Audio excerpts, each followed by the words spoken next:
about your dad and your brother and stuff and down home? Yeah, that's all right. Okay, well, my voice will be okay. Oh yeah, you're fine. Well, born in Harlan County, Kentucky, lived down there till I lost most of my family and moved to Cincinnati. But while I was there, we had a nice little school. It wasn't just a little country school, but we got by on it. My dad used to work for Henry Ford's mines.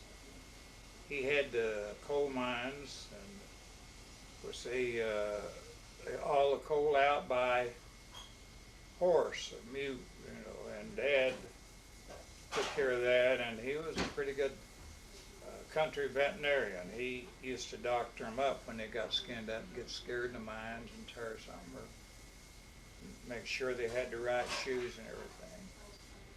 And along with this, he was a little deputy sheriff. Pick up a little extra change because the family can always use it.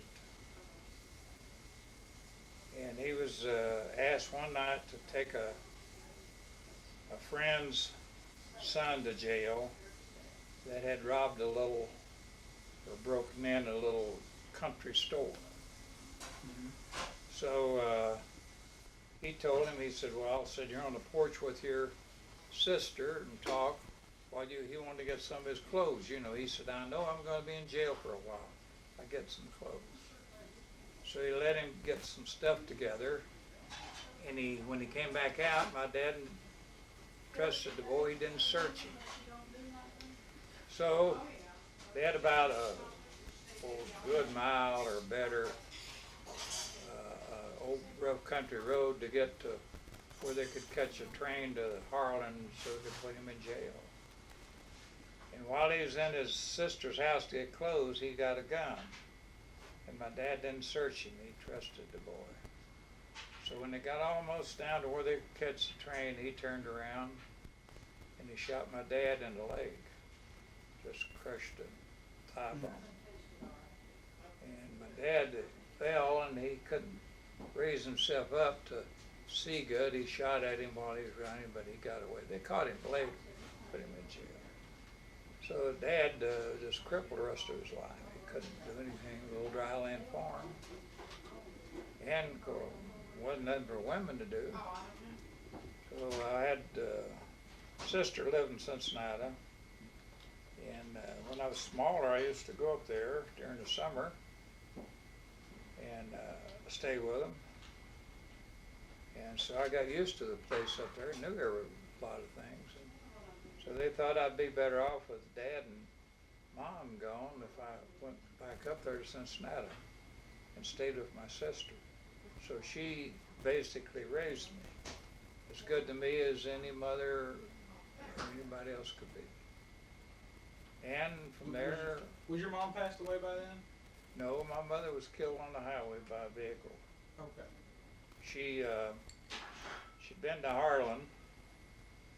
My mother went to Harlan, was up to Harlan, and tried to sign up for welfare or whatever you could get all that. We didn't have nothing. We didn't have nothing to eat, nobody. And so she rode with a cousin of mine. He had a taxi, and instead of taking her to sending her off to the post office, pulling off where she could get, clear, he just stopped on the side of the road. And she got out and walked around and stepped in front of a truck, and it killed her. So my dad and two brothers and a man and his two boys before that in 1933. For some reason or other, just didn't make it or something. I don't know. Maybe it's election, maybe little things that happened. They knew one another real well, real well. It was real. Maybe they had something against one another. We all stick together. One gets hurt, we all. So they got in a gunfight. My dad and brother, youngest brother was killed. and another brother was wounded. The old man on the other side of him and his two sons were killed there. So, Down their own, that was in Harlan County, yeah. and down, what was that, election day or? Election day, yeah. It's always that way, you know, there's always, they buy votes with whiskey. You know, they give a man a half pint of whiskey and he'll vote for a horse. Mm-hmm. They don't care. But anyway, that's the way it turned out, and so it left mother in the lurch. There's no work for a woman anyway at that time, 1933. It was lucky if a man had something to do. Yeah. So what little we could garner from welfare, or had a little garden we could eat out of.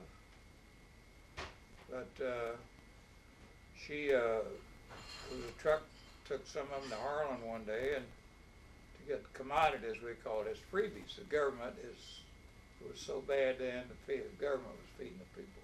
Mm-hmm. And she got hers and was coming home, and she riding with a cousin of mine. He, instead of pulling off in front of a place where she wanted her post office, she wanted to check it. He just let her off on the road, and she walked out in front of a truck and was killed. It was a Kroger truck, wasn't it? Yeah, big old Kroger truck. So that took care of my parents.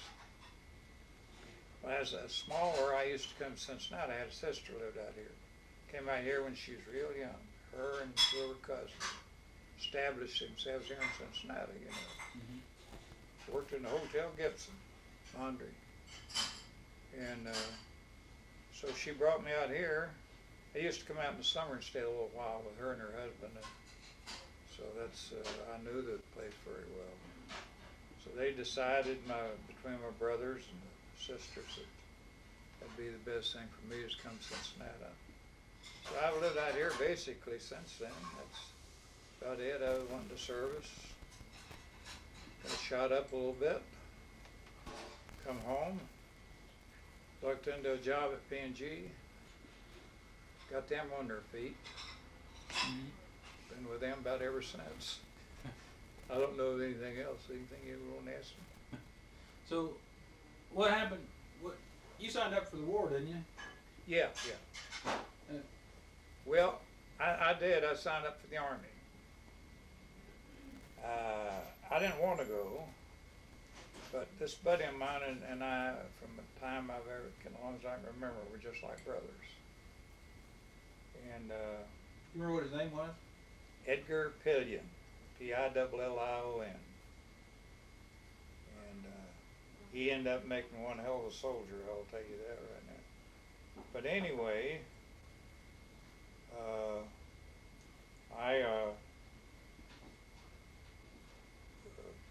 let's see, I lost some train of thought.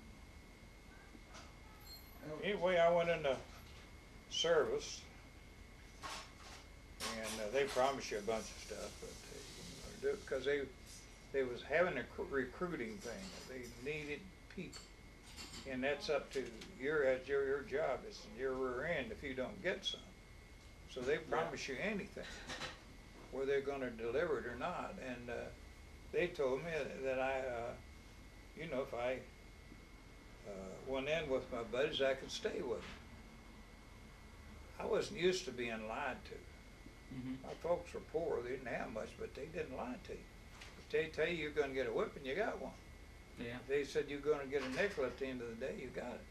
But they lied to me. They didn't keep their thing, and so I went to service, and they told me I could go to stay with my buddies if I went in. Yeah. They didn't keep that either, you know. They shipped this one out here, this one out there, this one out there. So between that and being a little homesick, I went home. And from there on, I guess I was in jail. I was in there, Fort Leavenworth, Fort J, New York, Castle Williams, walls 16 foot thick, 2 sets of windows, so walls so thick. bars on both sets all through there. And so from there I went to Fort Leavenworth, Kansas, and it's an old Army prison. And served some time, I forget how long now. But after I come out, I was automatic from the service. They put me back in, and the war went on, and I straightened up some. Won a couple of medals, got wounded, got out, got a job, and things advanced for me and come along, and I'm where I'm at now. Were you on one of those beaches in the war? Omaha Beach? Yeah. And buddy, it was a beach too. It was a mean, but I don't know how anybody ever got out of it alive. But there was so much going on, nobody knew who was who, I guess. And so many people there that you couldn't get them all. Looked out somebody knew what they were doing. But things were going pretty good, and then I was wounded. And they put me, well, to start with, I'd been in serving in the 19th General Hospital for some reason. So when I was wounded, I wrote somebody, one of my buddies in that hospital, and the colonel brought an ambulance, some guys in an ambulance up and picked me up and took back to the hospital. So I recuperated, my leg did from there, and I was in there when the war was over, 19th General Hospital. So where were you at when you got injured at? Oh God, I can't remember that old damn name. It didn't happen on Omaha Beach, did it? Oh, no.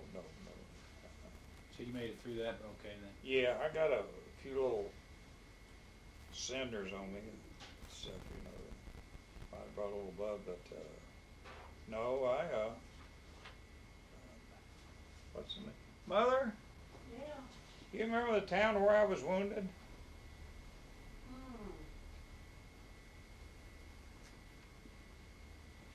It was France, wasn't it? Or Yeah, was it Germany? yeah. Somewhere in France? It was France, yeah. I can't remember.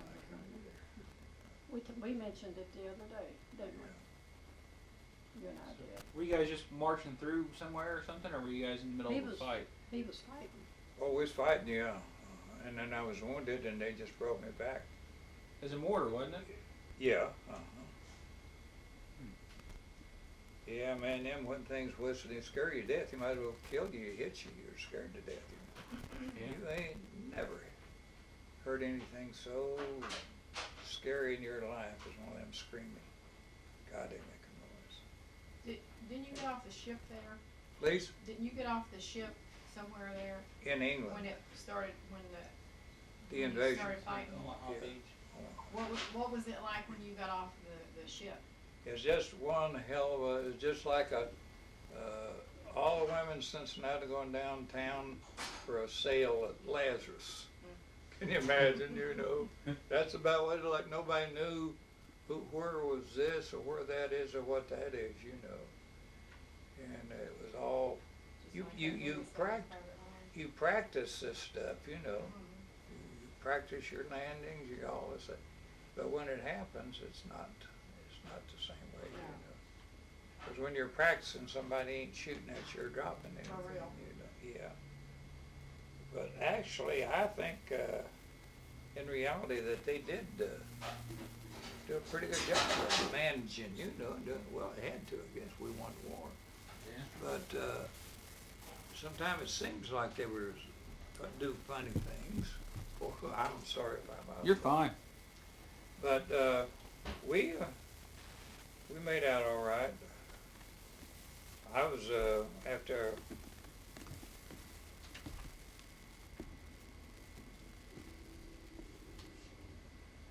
Go ahead, Corporal.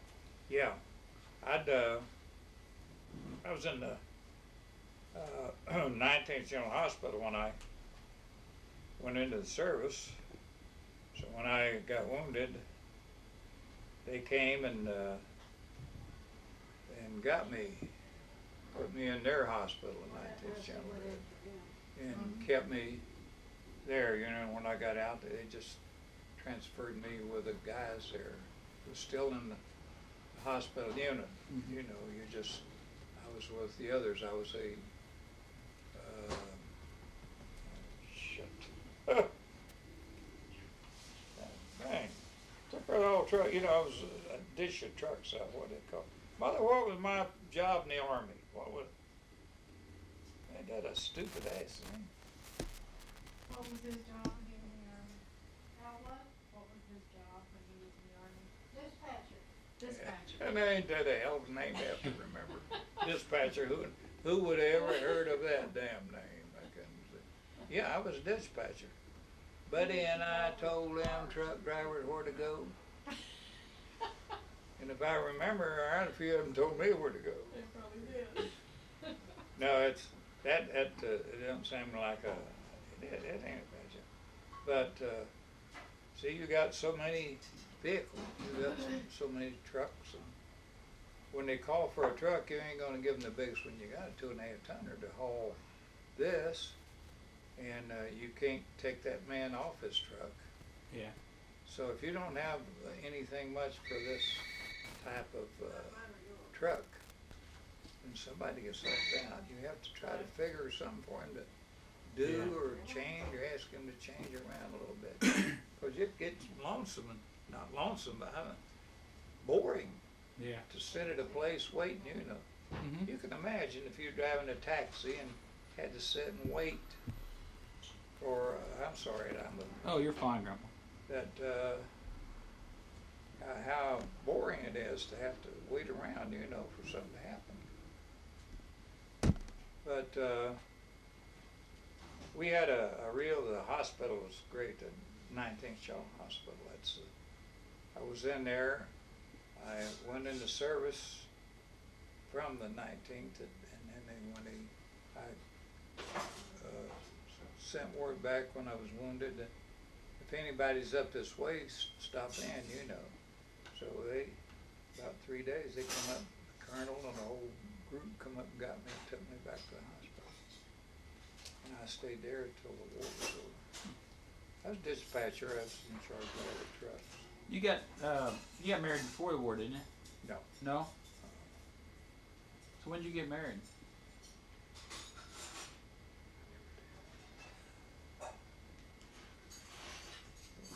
Mother?